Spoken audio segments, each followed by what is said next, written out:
You are listening to the Built to Grow podcast. All right, welcome back to the Built to Grow podcast. I am your host, Tim Lyons, in the special Zoom edition of the COVID Built to Grow podcast.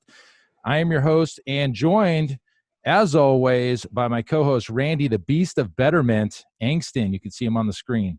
Special guest today, coming in all the way from New Jersey, our friend, Martin Rooney. How are you today, sir? I am doing great.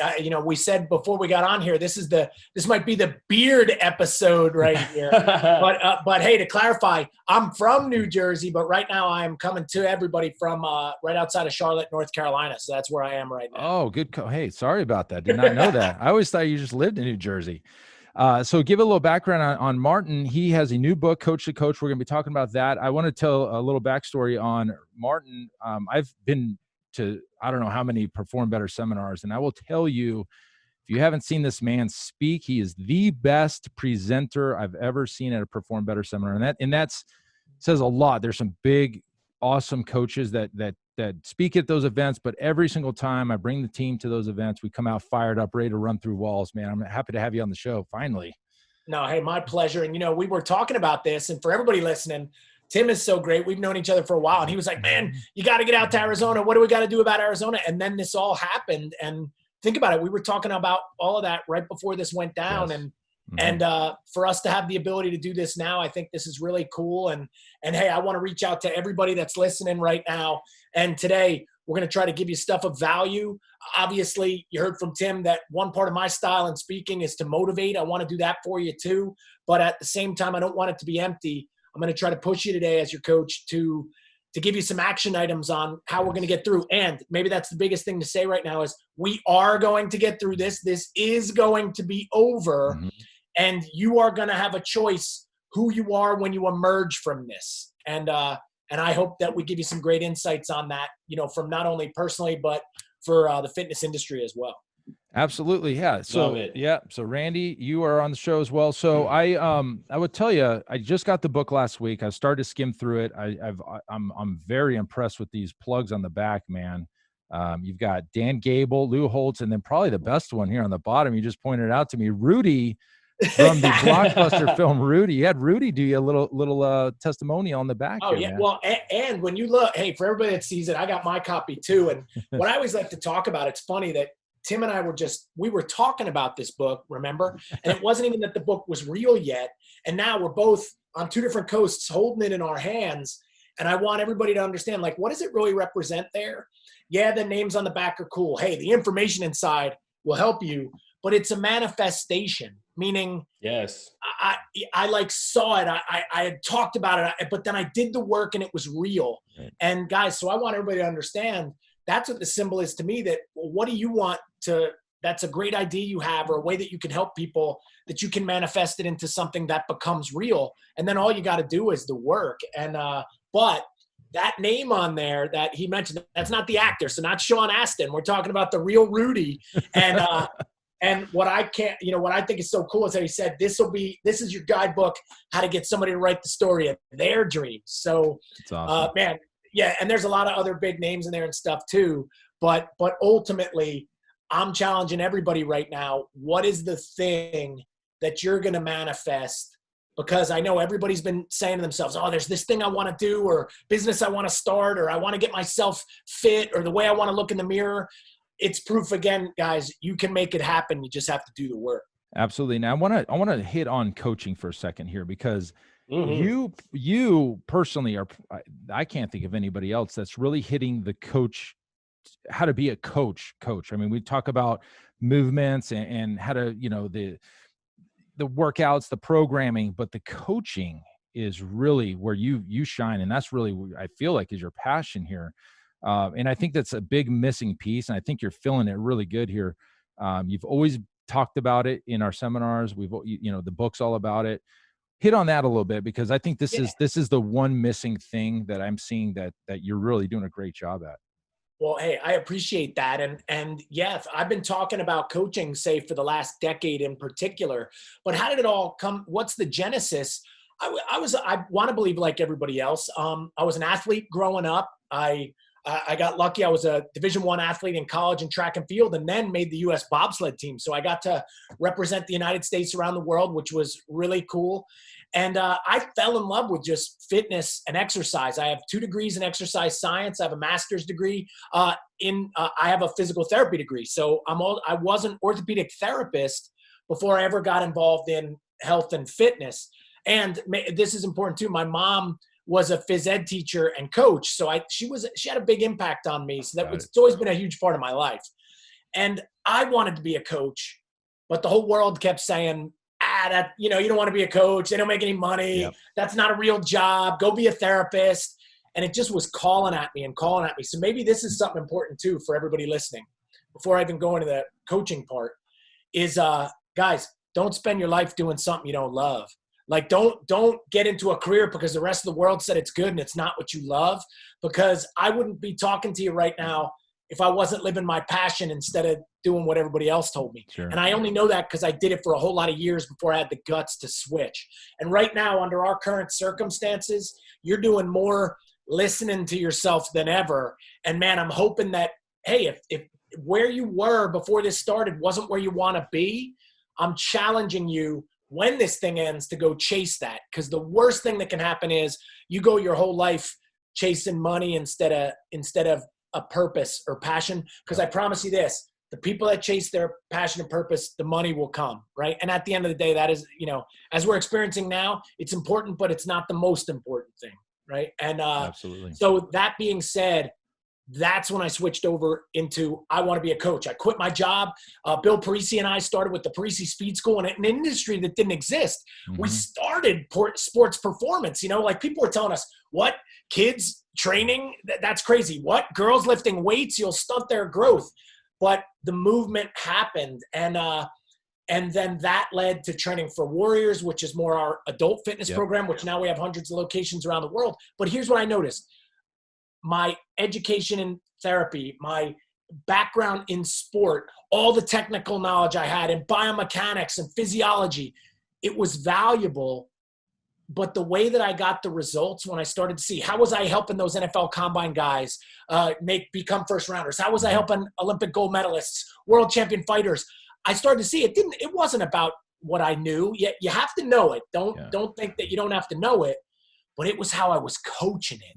It was the connection I was making. And when I started to realize that, that's what I started to dive into that area. And it was a blue ocean, man. Like no one was talking about coaching. I had 3 degrees and I never had one day on coaching, not 1 minute. And that was where it was all happening. And it's been this decade of discovery and making tons of mistakes and errors. And now Coach to Coach is like, it's my opus of all the things I learned, but put into an easy to read story that's really affecting people. So I guess the short version is I got into coaching and the whole world told me not to.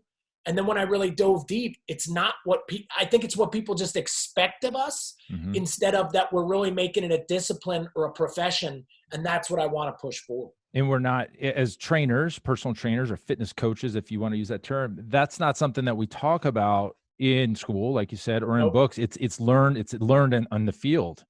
Yeah. And, and the best coaches are the ones going to make the most money, I think, because you build these bonds with your clients. Maybe it's athletes, maybe it's adults. You can build bonds with adults. Well, I'll say that. I'll even say something stronger right now. Right now, like you and I, guys, we were talking about before we got on here, right now, people are being exposed. You may think that we've been pushed into our homes and we're hidden away, but no, it is exposing us. It is exposing how we were in our family dynamic. It is exposing how our businesses are and what they were built on. It's exposing our discipline and our self-control and where we're at and our diet and our training habits. But all of those are wrapped in coaching. All of those are wrapped in leadership. And if you are been exposed and like all of a sudden all your clients left, well, then you were never coaching anybody. There was no connection like you just talked about, Tim. That's the sign. If you're now exposed and your kids aren't listening to you or you guys still can't sit down to a family dinner, you aren't coaching in the home either. And now if your workouts aren't better than ever and your diet isn't more sharp than ever because you have more time, which you probably said you didn't have, now you have that, then you're not coaching yourself sharp either. And it's not anybody's fault up until now. But right now that I'm telling you, there are ways you can improve this, and you are a coach right now, and you can be better at this. Now it's time to start doing it. Yeah, and Randy, you said that same exact thing a couple episodes ago, right? What was it? Yeah, I said, right now, if you're not doing the stuff that you claim that you want to get done all of the time, you don't lack time, you lack discipline. And, that's what it comes down to. Martin's mentioned it a number of times. All of those things are byproducts of the discipline you have with yourself. And just in listening to you speak and the way that you present yourself and the way that I look at, because that's somewhat the seat I sit in with clients as well. The way that I look at coaching versus teaching or versus other methodologies of transferring information, if you may, is the communication and the delivery, right? A textbook exists. You can go online. You can have MIT's curriculum. You can study the material. Nobody's going and doing that and becoming an engineer tomorrow. They're still paying for the schooling for somebody to teach them by coaching them and making the information relevant and communicating in a way that that person can absorb that information. And so I think the communication factor is such a big thing. And making that, like you said, making that connection with the individual so that, it was a Jim Rohn or a Zig Ziglar or somebody said, people don't care how much you know until they know how much you care. There you go. And at the end of the day, it's a fact, right? When you can create that emotional connection. We've talked about it 100 times. Half of your training session with a client, especially in a one-on-one situation, is a therapy session. The client's doing the work, you give them the cues, they're doing the exercise and things like that. But the communication factor is that of a friend, a therapist, is creating an emotional connection. And Martin does that exceptionally by creating, not even unintentionally, but without having to kind of force it. It's just a delivery of information that's natural and infused with value. And that's why people follow. Yep. I love it. Yeah. And one of the parts that I did read in this book just before was talking about getting more high fives, right? And you said, hey, it doesn't have to be a high five. It could be a chest bump, a dab, a pat on the back. That stuff goes a long way. And you mentioned that right now with us being closed with this COVID situation, the gyms are exposed. You're exposed on how well your community was put in place before this happened. If their clients are bailing out the door and like, screw you, and we're canceling our memberships, that might be a sign. It is a sign. There's no joke about it. That is just a sign that maybe before this happened, we probably should have done a little bit better, but that doesn't mean you can't come out of this better. So, and that's what you're mentioning. Yeah, and what Randy was saying right there too, which I know you were mentioning he has a nickname on every one of these episodes too, right? Mm-hmm. So you didn't give him that one yet. I don't know when you give it to him because I even have it. I got one that goes along with it. But so you had it for today, right, Tim? The beast of betterment. The beast of betterment, where I'm almost saying the beast of the better beard. We'll get all the beasts. But hey, growth. It's growth or decay in all pillars. Right? And what Randy was kind of saying there, and Tim, to just segue for everybody listening too, is one of those ways that I connect, and I really outline in the book too, which hopefully people can feel, is enthusiasm. Like you've got to be fired up. You got to be fired up for the person, fired up for the challenge, and that leads me to the next thing. And here's what's neat, because Randy had mentioned it, like teacher versus coach or leader versus coach. What I have come to discover is the word coach. I call it the most important job in the world because the word holds a value, an authority, and a responsibility that no other word has. So when you call somebody your teacher, it's almost like they're supposed to give you work and you're maybe not supposed to like them. And maybe you'll listen, maybe you won't. When you call somebody your coach, that is like whatever they say goes. They have the answers. You're giving them the reins to your life to show you how to get to that thing you want. And I don't know, I didn't even understand it as well as I could have. But by looking back at all the coaches that affected me, because, hey, I had good ones and I had a lot of bad ones. And everybody I asked, they had the same.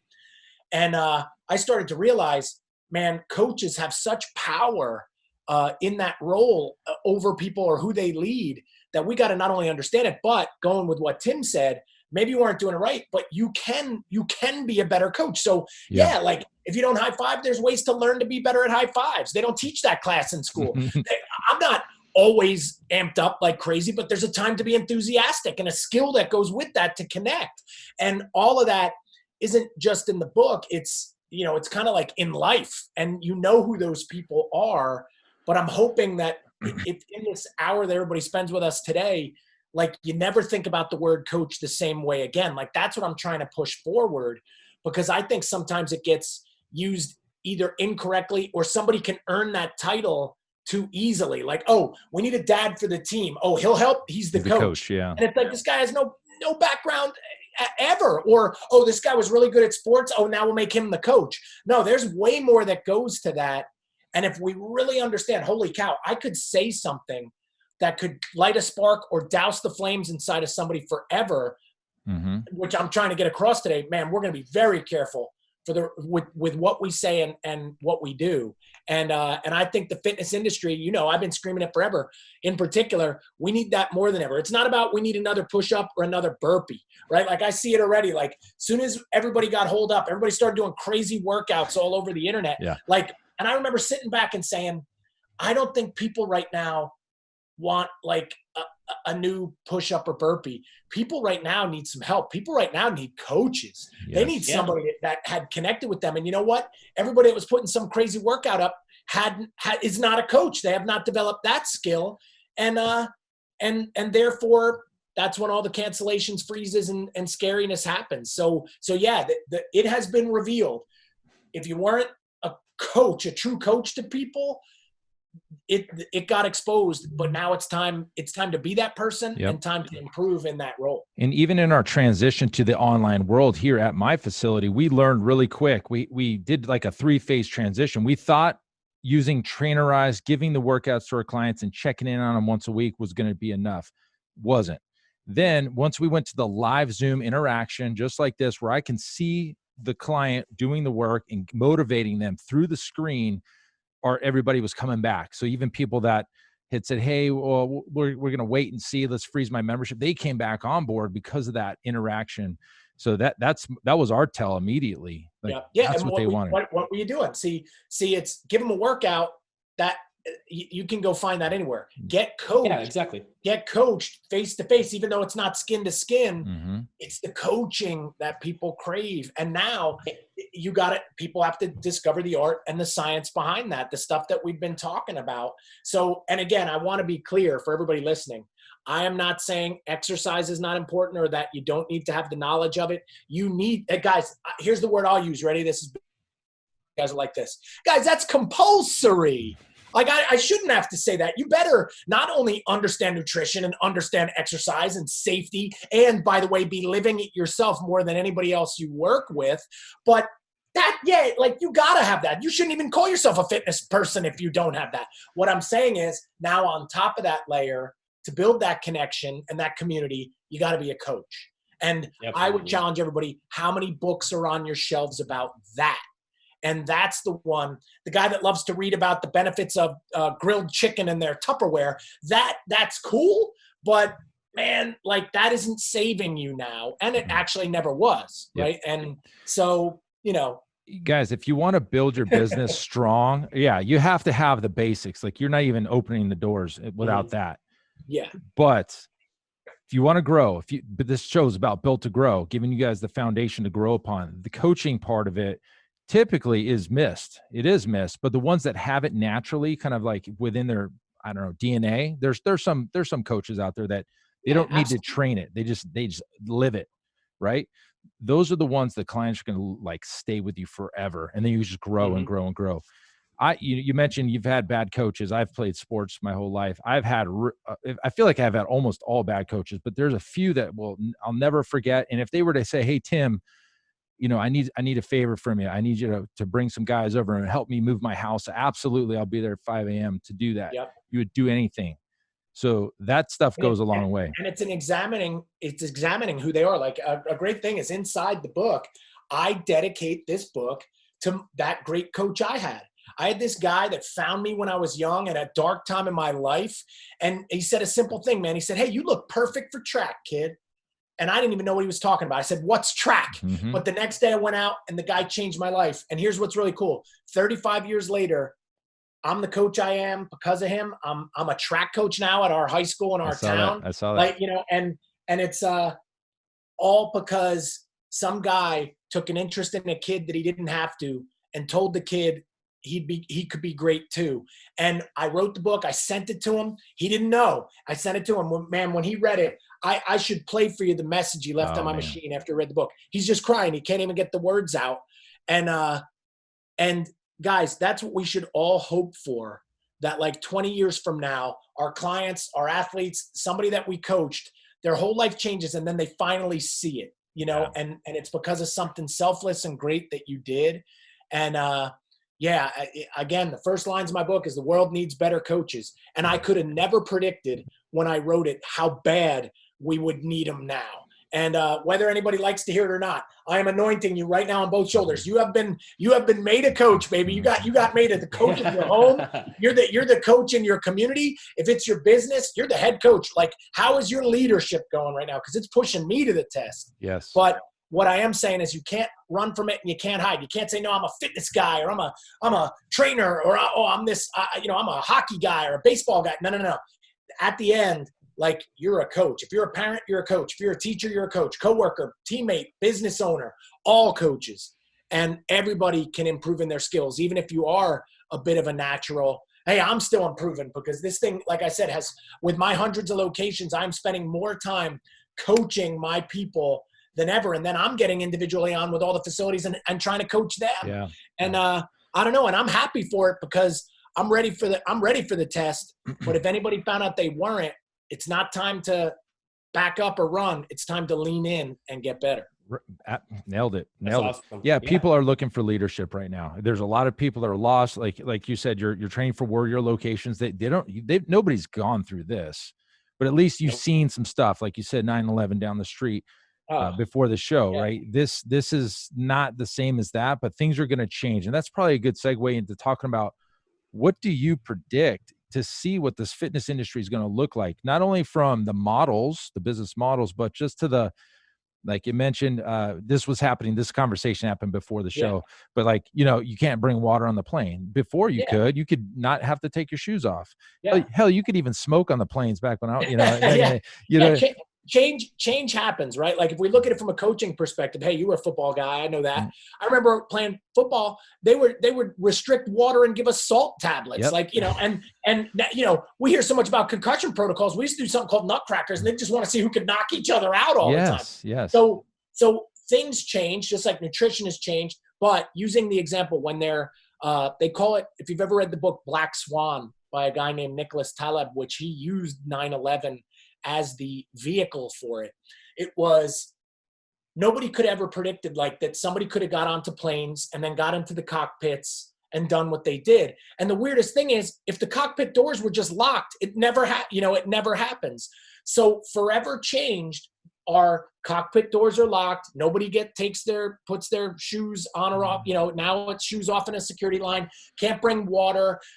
So there become these revolutions, and then there is an evolution after that. And right now, guys, we are in an unprecedented war or revolution than ever. We have never had this happen. This is our fight, right? Like, maybe our parents were Vietnam and their parents were World War II, but this war is different, but there will be forever change as a result. So what are my predictions with that? As gyms are going to continue to open, they're going to have to show how they're clean and they're safe. It's cleaner and safer than ever, so I'm letting everyone know the days of the dirty gym are over, right? The days of, hey, I'm going to just try to be in 1,000 square feet and pack a ton of people in and we're going to sweat all over each other. Like, that stuff, I have a feeling, is not going to be the same. We're going to have to, it may be masks at first. It may be certain distancing within our workouts and how we do that. It's going to have to be levels of cleanliness on the equipment that we use, and down to what are the, I guess, devices or the ways that we will implement that in a place. It's not just going to be hand sanitizer and I guess we wipe stuff down. I don't know who the company will be of how we will be spraying inside of facilities after sessions, so that we know, just like I guarantee that'll be happening on airplanes. That's going to happen in big venue events, movie theaters, anywhere where people congregate. Things are going to have to radically change to earn everybody's trust back.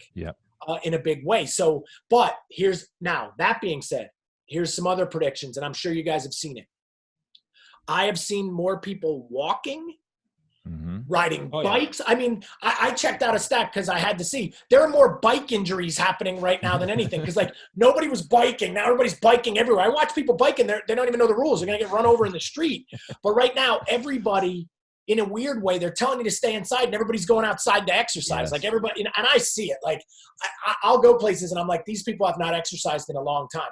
But that's a great thing. And the longer this goes, people are going to have developed the habit of fitness. And now they're going to finally be open to join that gym. And they're going to be ready now to check out that fitness routine that they were always a little bit hesitant or afraid of, because we were never even tapping into a small portion of the entire population. And now I really believe there is going to be this explosion of people that are now ready and want to continue. But it's got to be coupled with, like I said, that safety and look, hey, to bring it all together and that connection that you can make that you're the one that they trust. And it's funny.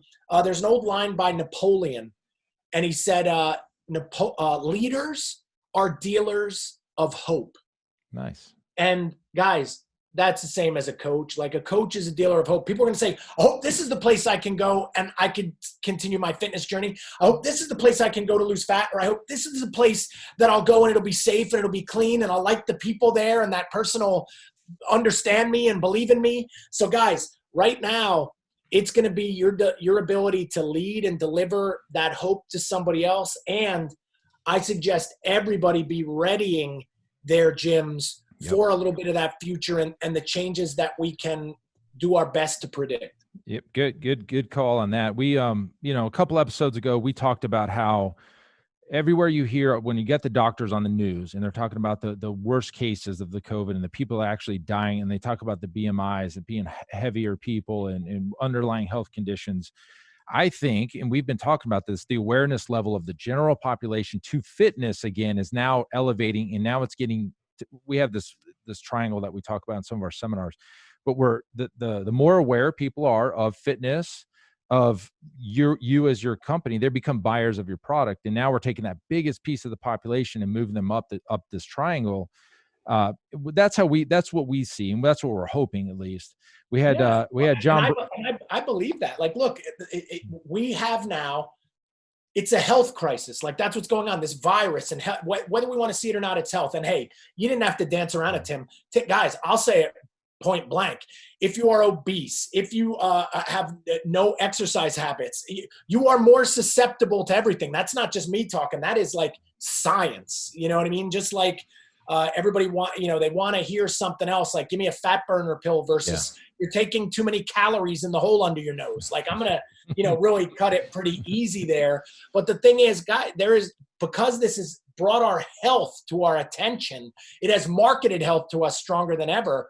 Yeah, like, this is just another sign. Like, think about it. Who is most susceptible? It's immunocompromised or people that are compromised. And hey, obesity, lack of health, it all goes along with it. And I'm not afraid to talk about it because this is my mission. My mission is to make the world healthier. I believe if people worked out more and ate better, we'd have a better world, not just of healthier people that would live longer with their families and they would reach their potential as human beings, academically, athletically, everything. So yeah, you can see it gets me fired up because I am excited. I want to see the silver lining in all this. Mm-hmm. And I think that is going to be a big part of it. And I'm telling everybody listening, you got to keep fighting and hanging on, because the industry is going to have an explosion of opportunity when this is all over. Yeah, heck opportunity and chaos. Yeah. Well, yeah. That brings up a good point. I mean, I've been thinking, obviously, as a coach, the discipline, the mentality, the mindset of the individual is so crucial. There's been a lot of communication lately. Obviously, social media is a big proponent for it, and the conversation back and forth, right? Everybody's polarized, but there's drastic beliefs as to how this is going to play out. I continually go back, right? I love studying the mind. I love studying what makes people do certain things. And so for me, sitting back, and I just kind of want your take on this.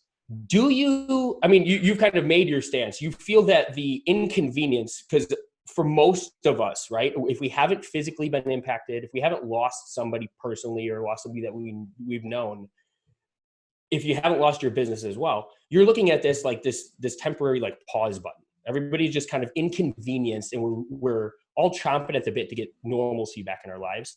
do you think in a year, 2 years, 3 years, that inconvenience is going to be enough to move the needle in things like health, like the sanitation requirements in businesses? Because just to challenge that kind of thought process, right?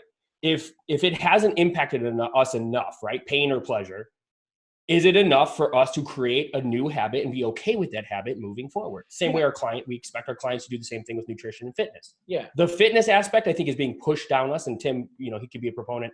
I've been saying since day one, this is going to be better than January when it comes to health and fitness. I think we're going to explode because everybody's in the same mindset. Now there's paranoia around getting sick. This has been congruent across every message. But the inconvenience of having to put a mask on, having to put gloves on, cleaning surfaces when we're going to and from places. Do you think that stuff will fade over the next few months?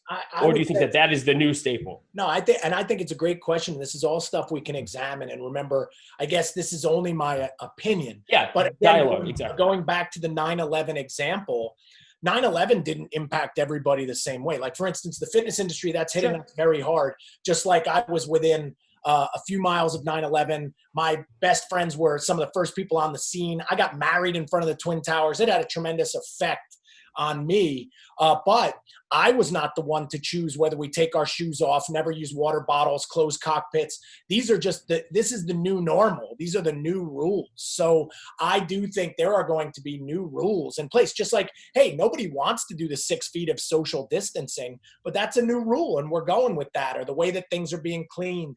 So I think there is definitely going to be a much longer term series of changes. So we are not going to just like, hey, guys, we're all going back. There's a vaccine. Everybody go back to normal and let's hit it. I don't envision that. Speaking of that, though, that I do believe, because you said, how about 2 years, 3 years? I believe with optimism in our medical community and the brightest minds in the world, that I think with everybody so focused on this, there will be a vaccine or there will be drugs to defeat this, which hopefully will, ease off of where we're at with a lot of the things now. But I think at first, if states are going to start opening again, I think masks, I think the cleanliness or how things have to be cleaned, how far apart people will be, limiting the size of groups. Guys, get ready for this one. It might be temperature checks that we're all going to have like a thermometer, a forehead thermometer. And before you can come into my gym, maybe we're doing that, just like my buddy is doing that at West Point for anybody that wants to come onto campus right now. Yeah. So I can't even predict what the things will be, but I will say with confidence that if they're the things we're supposed to be doing, that will be the new normal. And then that'll be how we do it. That's what happens with some of the change afterwards. But again, I will agree. I am agreeing with you, Randy, for sure, that I think it's going to be better than January 1. Like, people are ready to go. Like they're just pent up. But I want to be clear that no one gets the wrong idea of anything we were just talking about. Guys, this isn't about inconvenience. I have 2 elderly parents that are both immunocompromised. I haven't left my house to do anything or been around people in 5 weeks, and I'm doing that to protect them. And guys, I don't want it either. I have friends that have had it. I have a best friend who his dad was on a ventilator but did survive. But guys, no one wants this thing. So I am not downplaying it. I am not, let's go back and open gyms. I'm saying if there is the decision to eventually go, because this is an important thing right now. You had said too, people are lining up on factions. The factions I see right now, guys, it's economy versus humanity, right? Like, it's kind of like, hey, we got to save the economy and we got to go back to work. And if these people are are more susceptible, put them in their homes and we'll figure it out, versus humanity of, guys, I got a lot of friends who are also doctors and everything else besides business owners. And they're like, guys, we cannot sign on to willingly make more people get this horrible disease. So I don't know where I stand. Like, my feet are on both sides. I'm standing over the fence because I got my hundreds of locations suffering. But guys, I got friends and family that have this thing, and you don't want that either. So that's what is making this so tough. This is tough. And so again, guys, I never want to use the word inconvenience. Guys, it's like we got to all play our part and do the right things, but we can debate about where it will go and why people are feeling the way they are. But the ultimate is, I think if to shortest version, things are going to change forever. Guys, this going in the history books. Like, talk about change forever. They're going to teach about this. Like, our children's children are going to be hearing about this time and what happened, because the economic fallout that's going to happen and how countries will change and how the world will change. This is going to be something that gets in there. You know what I mean? Like, and we're still in the infancy of it, of seeing how this is going to play out. But, so ultimately, I think there's going to be changes, and those changes are going to be longer lasting. But we don't know what they all are yet, but we have to be prepared. And the minute we know what they are, I'm telling every gym owner right now, you got to adopt them early and fast, versus you're known as the dirty gym in town that doesn't follow the rules, and you'll be in big trouble. So. Oh, absolutely. Yeah. You got to jump on it fast, just like those PPP loans, guys. If you didn't jump on those fast, but well, hey, and speaking of that right now, guys, I jumped on that the minute we could, and they ran out. I didn't get anything, got nowhere, but there is a bill being supposedly that's already been passed by the House. This is where people should be getting very interested in politics right now too, and also understanding government and why things are so important for your industry and how things go. But supposedly there is another one, depending on when somebody listens to this, that is going to hopefully be passed soon.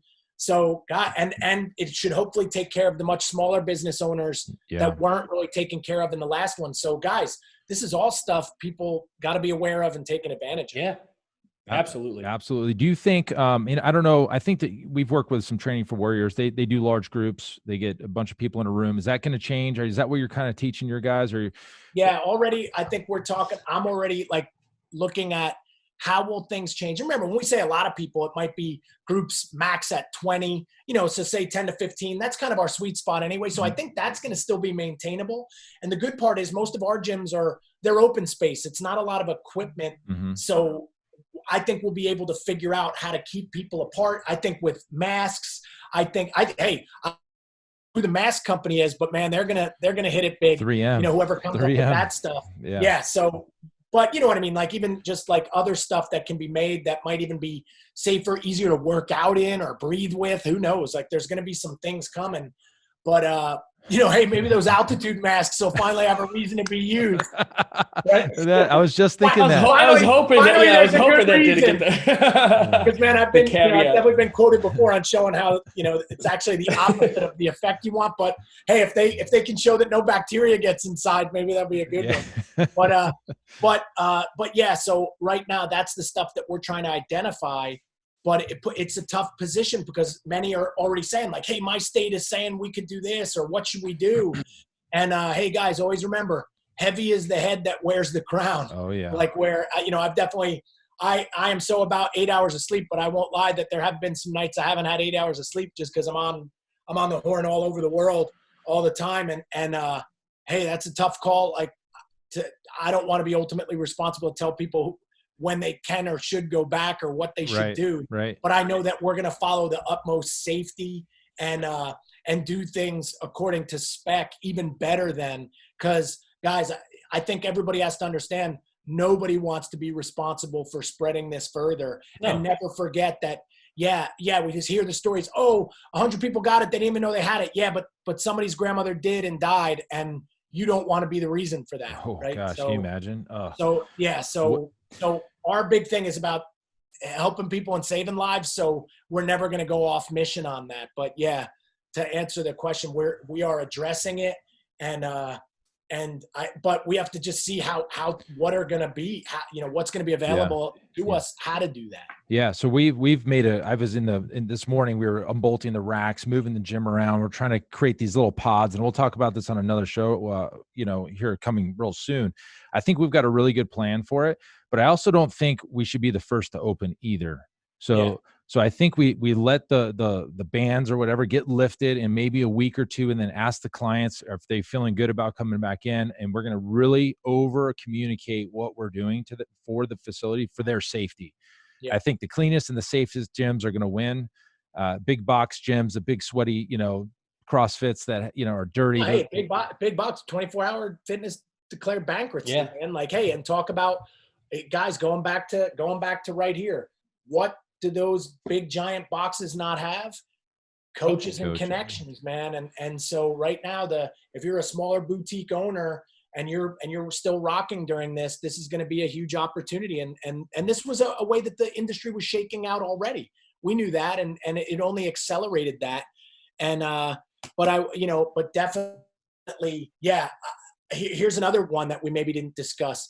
I think a big challenge that's going to happen for a lot of owners is going to be, there'll be people that want to come back, and then there'll be people that kind of don't mind the training in the virtual space. Yeah. And I think that's going to make it tough if you were, if you're the brick and mortar guy, like, to do it all at a high level is going to be hard. Because right now it's almost, my guys, they're all teaching the classes like they used to, but now it's this. It's going to be hard to switch and do both. Yeah.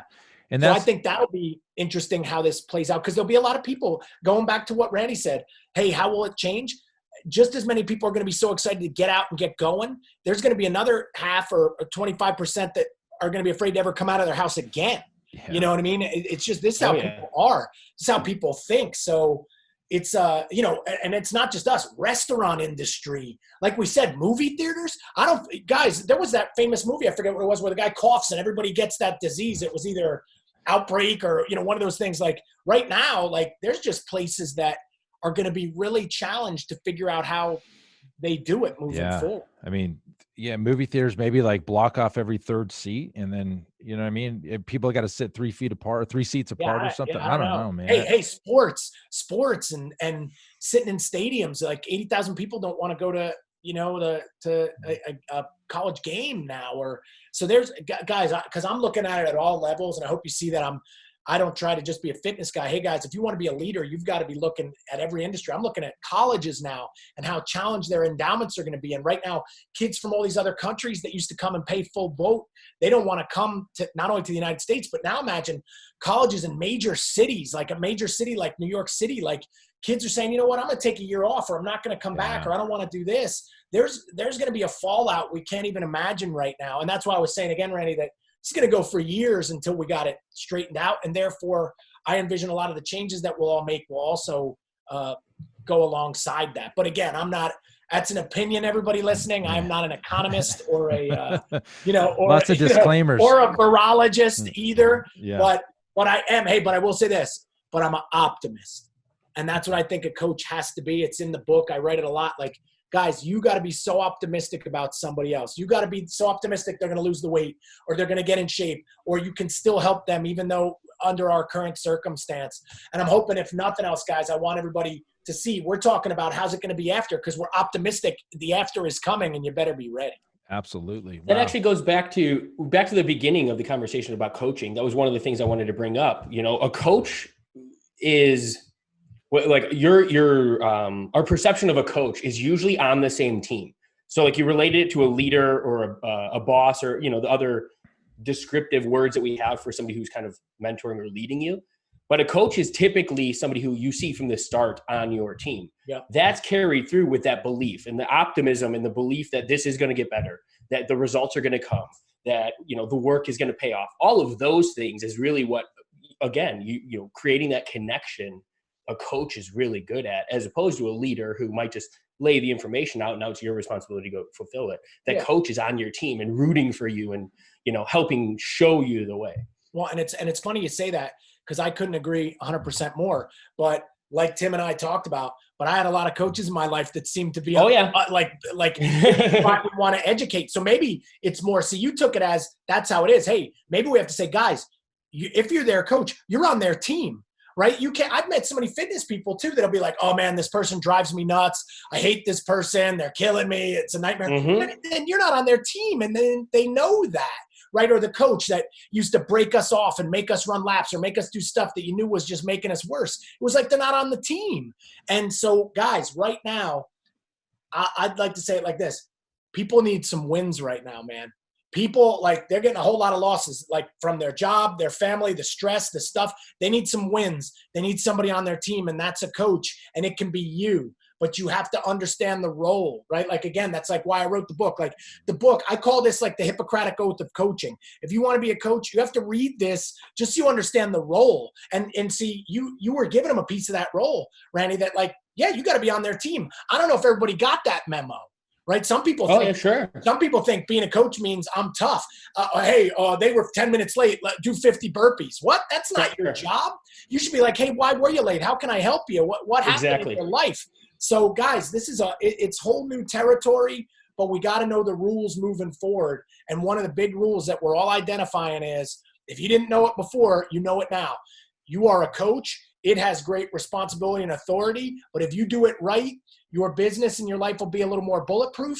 You do it wrong, and you're going to be talking about how you used to be in fitness and now you're a cop or something because that was a more secure job. Which, by the way, I got a bunch of friends that are cops, so shout out to all our service people, not just the hospital people, but everybody, down to the grocery clerk and the banker. You don't want that job right now, right? Like being a fitness pro, man, it's the best job in the world. I hope everybody's like understanding that now, how great that is compared to, like, I don't think anybody wants to be a nurse or a cop right now. Not like, it doesn't sound as safe. Awesome. Hey, Coach, yeah. Let's tell people where to get this book. And I know you wanted to throw some bonuses out for people that want to grab this. Yeah. Well, hey, hopefully everybody's enjoyed my enthusiasm. And you know what it is, Tim? Tim, you know what it is? And Randy, like, I'm not the kind of guy that gets bottled up. And I'm in my house, man. I'm like champagne. I'm like champagne getting shook up, ready to explode. But hey, guys, the book is Coach to Coach. Amazon, Amazon probably the best place to get it. And hey, thousands of people have already read it. They're going crazy for it. So, but as an added incentive, Tim and I were talking about, originally when the book came out, people were buying it for their staffs and their teams. And hey, if you have a staff or team, I'd love you to do that. But I was only giving out these bonuses for if people bought, say, 5 books or something like that. But guys, if you just get the book for yourself, this is what I want to do for you listening to this podcast. If you get the book and then you send me the receipt at martin@coachinggreatness.com. So if you get the Amazon and take a screen pic, send it to martin@coachinggreatness.com. I will send you these coaching bonuses. And what they are, guys, is they are these printable, really nicely made PDFs. But they've got, one is called the Daily 15. It's these exercises that you got to go through, that you got to understand to be a great coach. Another one is the Coach's Creed. I actually wrote a creed that I read before I go out onto the track with my kids or into the gyms with my people, so that I'm always reminded of the power and that responsibility as a coach. Mm-hmm. And then there's another one which shows, guys, the real subtle difference between a trainer and a coach. So you can only get them. They're not out there anyway. You can only get them by having purchased the book. And previously it was by getting a bunch of copies. So, but if you just get one, email me the receipt. I will gladly send those to you. And hey, send me a note too. I'll write you back because I'd love to hear how you're doing or hey, if this podcast helped you too. And that's awesome. And if somebody has a question about training for warriors, can they reach you there as well? Go to trainingforwarriors.com. All that information is there. You can go to coachinggreatness.com. That will show you all stuff, just great information there about coaching. And hey, if you want to know more about presenting, because we heard about presenting today, I have presentinggreatness.com. You can check that out too. Damn. And guys, regular social media. So I am the Martin Rooney on Instagram. I'm on Facebook too. And reach out. I'm always trying to put content out there just to help everybody right now and coach everybody through. So there's tons of more stuff out there for you. But guys, it would really help out if you checked out the book. And I guarantee it's going to help you either be a better coach, parent, coworker, owner, something. That's a no-brainer. And by the way, props on that URL, that domain. It's pretty, coachinggreatness.com. You picked that up? Yeah. That's a strong domain. I've been doing it a long, long time. So I've had that for a long time. So it's I don't know, guys. Yeah, always when you have your ideas or whatever, make sure you buy the domain. You take action. Yeah, you go, well, how about this though? But I can't get martinrooney.com because somebody owned that a long time ago. I can't get timlyons.com either. Yeah. So, I think there was just somebody out there, obviously just because of me and Tim, we're just so famous. They got our names. They heard. They're sitting on it. They just want to check. They invested in it. Awesome. Awesome. Yeah, definitely. Awesome, Coach. Well, thank you so much for being on the show. That was amazing. Lots of, I'm sure people listening to this in their cars are probably even like shaking the wheel, ready to get back to it. Yeah. Hey, pull over if that's true. We don't want any accidents. So guys, go get the book. It's perfect for you right now that you do have time. Read it, become a better coach, because when you're a better coach, you're going to become a better business owner, better leader in the house, just like Coach said here. So go pick this up. Martin, thanks for jumping on. I know your time's valuable, and my pleasure, guys. My pleasure. Yeah, thank you. All right, guys, that's it for this episode. Until next time, keep changing lives. We'll see you. Bye.